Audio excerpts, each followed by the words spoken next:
4 is covering all angles of this for you tonight. Our crews are checking in with hospitals and those who are recovering from COVID-19.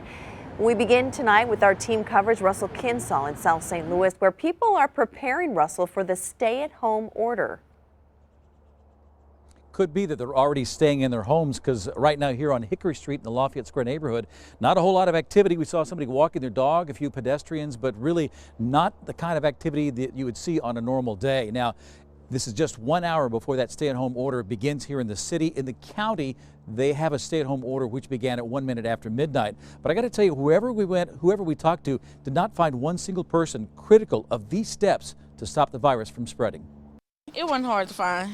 I had connections. In the final hours before the St. Louis order for people to stay in their homes takes effect, Marquita Taylor was stocking up on necessities. But she says she has saved up and is prepared to stay cooped up at home for the next 30 days. I'm going to have to stay at home. I'm fine with it. It gives me a break, spend time with my daughter. During the countdown to the beginning of the stay-at-home order in the city, people were still catching the bus to go to and from work, but the streets were already much quieter than on a normal day. At a press conference during the afternoon, Mayor Lyda Krewson announced the city's first coronavirus death.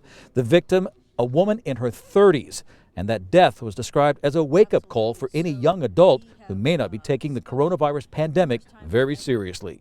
As we all know, there's been rumors and myths circulating in the community. One of those myths is that young people can't get it.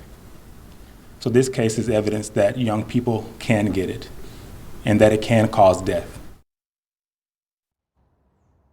The mayor said at the end of that 30-day period, elected leaders and health officials will sit down and evaluate the effectiveness of that stay-at-home order, and don't be surprised if it's extended. So how are college students coping with finishing the semester at home with their parents?